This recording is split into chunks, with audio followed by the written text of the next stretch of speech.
The chart said the room was empty. That's the part I keep coming back to. Because if the chart was right, then I don't know who I spoke to that night. I worked night shift at a regional hospital, 12 a.m. to 8 a.m.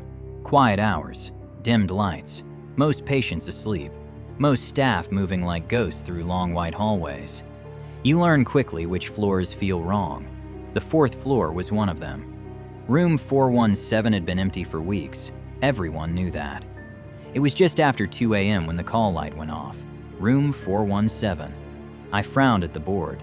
No patient assigned. I assumed it was a malfunction. Old wiring, old building. It happens.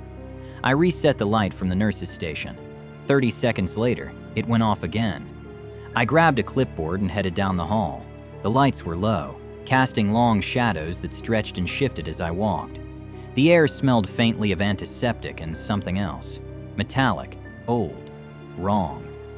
Room 417's door was cracked open. It hadn't been earlier. I knocked once and pushed the door open. The room was dark, curtains drawn, monitor unplugged, bed empty, sheets neatly folded at the foot. "Hello?" I said. No response. I stepped inside. That's when I heard the breathing. Slow, wet, strained, coming from the far corner of the room, not from the bed. I froze. "Sir?" I asked. The breathing stopped. Then a voice answered, weak, hoarse, too close. "I've been waiting." My skin prickled. "There's no one assigned to this room," I said, trying to keep my voice steady. A pause, then the voice replied, "They said I could rest here." I backed toward the door. The temperature dropped instantly. My breath fogged. The call light flicked on again, bright red. I glanced at the bed. The sheets were no longer folded. They were indented, like someone was sitting there. "I'll get a nurse," I said. The voice chuckled, dry, cracked. "They already tried."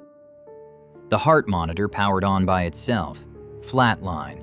A long, piercing tone filled the room. I slapped the silence button. It didn't stop. The sound stretched and warped until it felt like it was vibrating in my chest. The voice spoke again, closer now, right beside my ear. "Don't leave me alone." The lights went out. Total darkness. The breathing returned, louder, right behind me. Something brushed my arm. Cold. I screamed. The lights snapped back on. The monitor shut off. The room was empty, perfectly clean. No indents, no call light, no sound. I ran back to the nurse's station. My hands were shaking. I checked the patient history for room 417. There was one entry, from years ago. A man who died alone during night shift. Complications. No family, no visitors. Time of death, 2:17 a.m. The call light never went off again. But some nights, when the hospital is quiet, I hear breathing in the hallway, coming from room 417. Waiting. If you've experienced anything like this, tell me in the comments. These stories are based on real accounts, and the details matter.